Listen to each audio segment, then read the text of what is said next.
Fan gear మార్చి speed పెంచిన అవంతి వార్డుల్లో ప్రచారం. భీమిలి వైసీపీ అసెంబ్లీ అభ్యర్థి ముత్తంశెట్టి శ్రీనివాసరావు తాను కూడా తగ్గేదేలే అని ప్రత్యర్థులకు ధీటుగా మండు టెండర్లో కూడా ప్రచారంలో పాల్గొంటున్నారు. ప్రచారంలో భాగంగా 31వ రోజు ఆదివారం 5వ వార్డు శివశక్తి నగర్లో గల లక్ష్మీ టవర్స్ ఫ్లాట్స్ ఓటర్స్తో ఆప్యాయ సమావేశంలో పాల్గొన్నారు. అపార్ట్మెంట్ మహిళలు ఆయనకు మంగళహారతులు పట్టి పుష్పమాల కురిపించారు.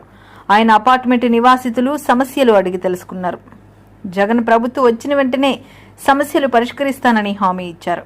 ఈ సందర్భంగా అవంతి మాట్లాడుతూ జగన్ పరిపాలనలో అడ్మినిస్ట్రేషన్ వికేంద్రీకరణ జరిగిందని, ప్రజల వద్దకే పాలన వచ్చిందని అన్నారు. లంచాలకు రికమెండేషన్కి చోటు లేకుండా అభివృద్ధి సంక్షేమం జరిగిందన్నారు. మరోసారి జగన్ ని గెలిపిస్తే విశాఖయే రాజధాని, ఇక్కడ ప్రజలకు సర్వతోముఖ అభివృద్ధి జరుగుతుంది అని చెప్పారు. Bhogapuram international airport, Bheemili beach corridor పూర్తయ్యి ప్రపంచ నగరంగా మారుతుందన్నారు. చంద్రబాబు వస్తే బస్సుల్లో, ట్రైన్లో అమరావతి వెళ్లి ఆపసోపాలు పడవలసిందేనని తెలిపారు.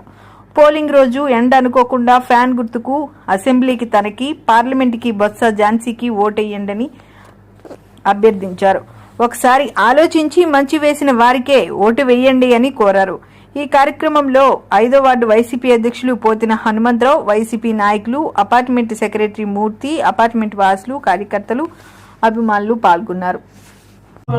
ఎంతో అభివృద్ధి చేసి ఎంతో మంది స్టూడెంట్స్ కి అక్కడ కాలేజీ కట్టి అక్కడ అభివృద్ధి చేశారంటే అలాంటి పల్లెటూరులోనే ఎంతో అభివృద్ధి చేస్తాయి. పక్కన మన భీములంటే ఎంతో దూరం లేదు, మనది 5వ వార్డు అవంతి శ్రీనివాసరావు తప్పలేదు. ఇక్కడ ప్రాబ్లమ్స్ అన్ని తెలుసు.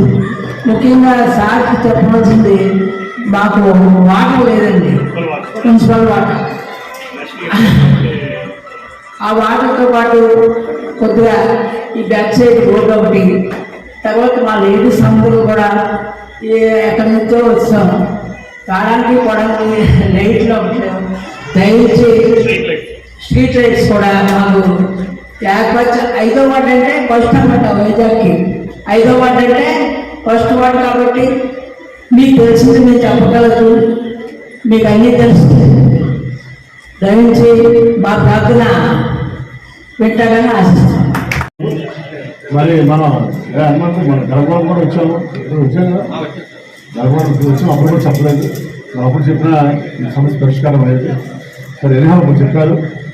ఎలక్షన్లో కూడదు కాబట్టి మనకి ఏం చేయలేదు.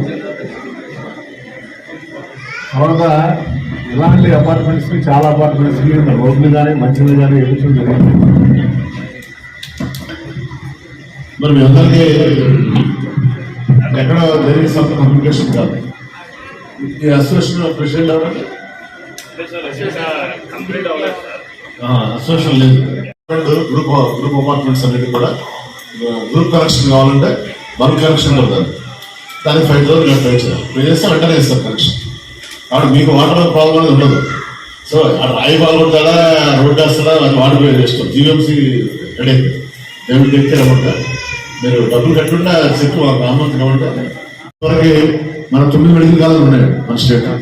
కానీ ఈ 5 yearsలో 17 మెడికల్ కాలేజీలు వచ్చాయి. అంటే చాలా మంది డెవలప్మెంట్ లేదంటారు. మరి ఎవరికి డెవలప్మెంట్ అవ్వడం కానీ తెలియదు. అలాగే అంటే పాడేరు లాంటి చోట కూడా మెడికల్ కాలేజ్ పెట్టారు. పార్వతీపురంలో మన ట్రైబల్ యూనివర్సిటీ, విజయనగరంలో మెడికల్ కాలేజ్. గవర్నమెంట్ ఏంటి ఇవన్నీ, ప్రైవేట్ కాదు. ప్రైవేట్ అయితే మీకు ₹1 కట్టాలి, ఫీజు తెలుసు కదా ఎంబీబీఎస్కి. అదే గవర్నమెంట్లో అయితే మీకు గవర్నమెంట్ ఫీజు ఉంటుంది. తర్వాత హెల్త్ ఎడ్యుకేషన్ కాకుండా మరి విశాఖపట్నాన్ని ఎగ్జిక్యూటివ్ క్యాపిటల్గా చేయాలని వారు ఆలోచన. రేపు మళ్ళీ జగన్ గారు ముఖ్యమంత్రి అయితే వారు ఎక్కడి నుంచి పరిపాలన చేస్తారు. చేస్తే ముఖ్యమంత్రి గారు ఉంటే మీరు మాకు చెప్పాల్సిన ఆ ఏరియా మొత్తం డెవలప్ అయింది. తెలుసు కదా, దాచుకోండి డబ్బులు ఉండలేదు. పేదవాడు ఏంటంటే ఆ డబ్బులు ఖర్చు పెట్టేస్తుంది. ఆ డబ్బు మళ్ళీ మనీ సర్క్యులేషన్ అవుతుంది. మనీ సర్క్యులేషన్ అయితే మార్కెట్లోకి వస్తుంది. మార్కెట్లోకి వస్తే టర్నోవర్ పెరుగుతుంది. టర్నోవర్ పెరుగుతూ ఆటోమేటిక్గా జిఎస్టీపీ కానీ ఇవన్నీ పెరుగుతాయి. కాబట్టి అందుకనే మీరు చూడండి, కరోనా టైంలో కూడా మన రాష్ట్రంలో ఎక్కడ కూడా ఇబ్బందులు లేదు, రెస్ట్రులు లేదు. తప్పనిసరిగా సంక్షేమం పక్కన అభివృద్ధి పక్కన రెండు కూడా ఆయన చేయగలిగారు. కాబట్టి చాలా సంస్థాగతంగా మరి ప్రజలంతా కూడా ఏకపక్షంగా ఆయన కోరుకుంటున్నారు. కాబట్టి తప్పనిసరిగా మీరు కూడా ఈ 5 సంవత్సరాల కాలంలో మీరు చూశారు, భీమిలో 260 కోట్ల రూపాయలు సంక్షేమ కార్యక్రమాలు ఖర్చు పెట్టాం, 500 కోట్ల రూపాయలు అభివృద్ధి కార్యక్రమాలు ఖర్చు పెట్టాం. ప్రతి ఏరియాలో కూడా ఈ వార్డు సచివాలయాలు పెట్టి అడ్మినిస్ట్రేషన్ డీసెంట్రలైజ్ చేయడం, అంటే providing the services, government services అంటే door step of the common citizen అనేది అభివృద్ధి చెందిన దేశాల్లో ఉంటుంది, మన దేశంలో ఉండదు. మనం ఇవన్నీ తెలుసు కదా మీకు. మా చిన్నప్పుడు మన భోజనం కావాలంటే ఇంట్లో వంట చేస్తే అది హోటల్కి పోయించాడు. కానీ వాళ్ళు మనం చిన్న ఆన్లైన్లో ఒక ఫోన్ కొడితే మనకి స్విగ్గీ ద్వారా వచ్చేస్తుంది. అంటే అది డెవలప్మెంట్. అది వాళ్ళు మీరు ఎవరు వంట చేయాల్సిన అవసరం లేదు, అంతా గవర్నమెంట్ కిచెన్స్ వచ్చింది. ఇదివరకే వంట చేయడం సో కాబట్టి అంత టెక్నాలజీ మారిపోయింది కదా, పిల్లలు కూడా మనకు అంటలేదు, ఐవీ టెక్నాలజీ వచ్చేసింది. కాబట్టి ప్రపంచం మారుతుంది, టెక్నాలజీ మారుతుంది, దాంతోపాటు మరి మన అడ్మినిస్ట్రేషన్ కూడా మారాలనే 15,000 సచివాలయాలు పెట్టి ఈ గవర్నమెంట్ ప్రొవైడ్ చేసే సర్వీసెస్ అన్ని కూడా మీ అందరికీ దగ్గర తీసుకొచ్చారు. అదొక గ్రేట్ రిఫార్మ్. మాకు రావకూడదా, మాకు రావు మీరు తీసుకో అని నాకు జగనన్నే కావాలి. ఎందుకంటే ఆయన ఎంత కష్టాలు పడ్డాడో నాకు తెలుసు. ఆ నాన్నగారు ఇంకా నుంచి మేము చిన్నప్పటి నుంచి చూస్తున్నాం కాబట్టి నాకు తెలుసు. ఆయన ఏంటనేది నాకు తెలుసు. ఒక సిగ్నిఫికెంట్ గ్రోత్ కానీ సిగ్నిఫికెంట్ అచీవ్మెంట్స్ కానీ ఆయన చేసి చూపించారు కాబట్టి ఆయన ఓటు అడిగి అవుతుంది. సో మళ్ళీ 5 years నెక్స్ట్ రేపు ముఖ్యమంత్రిగా గెలిచిన తర్వాత ఎక్కడి నుంచి ఆయన ప్రమాణ సేవలు చేస్తారు. చేసిన తర్వాత ఈ ప్రాంత అభివృద్ధికి శంషాబాద్ ఎయిర్పోర్ట్ రాకుండా హైదరాబాద్ ఎలా చూస్తారు, వచ్చిన ఎలా చూస్తారు. రేపు భోగాపురం ఇంటర్నేషనల్ ఎయిర్పోర్ట్ వస్తుంది. దాంతోపాటు భీమిలి బీచ్ కారిడార్ ఇప్పుడు 6 lanes రోడ్ వయా భీమిలి నుంచి వెళ్తుంది. సో ఎయిర్పోర్ట్ ఇంటర్నేషనల్ ఎయిర్పోర్ట్కి 40 minutes వెళ్ళిపోవచ్చు విశాఖపట్నం నుంచి. దాంతోపాటు టూరిజం పరంగా కూడా మీరు బీచెస్ చూసారు, ఎన్ని బీచ్ డెవలప్ చేయించారు. 4 బీచ్లు సాగర్ దగ్గర కానీ, అలాగే మన మంగళవారిపేట కానీ, భీమిలో కానీ. సో టూరిజం పరంగా కానీ, ఎకనామిక్ గ్రోత్ కారిడార్ డెవలప్ చేయడానికి కానీ, అలాగే ఈ ఫార్మా పరంగా కానీ అన్ని రకాలుగా డెవలప్ చేయడానికి అవకాశం వచ్చింది విశాఖ.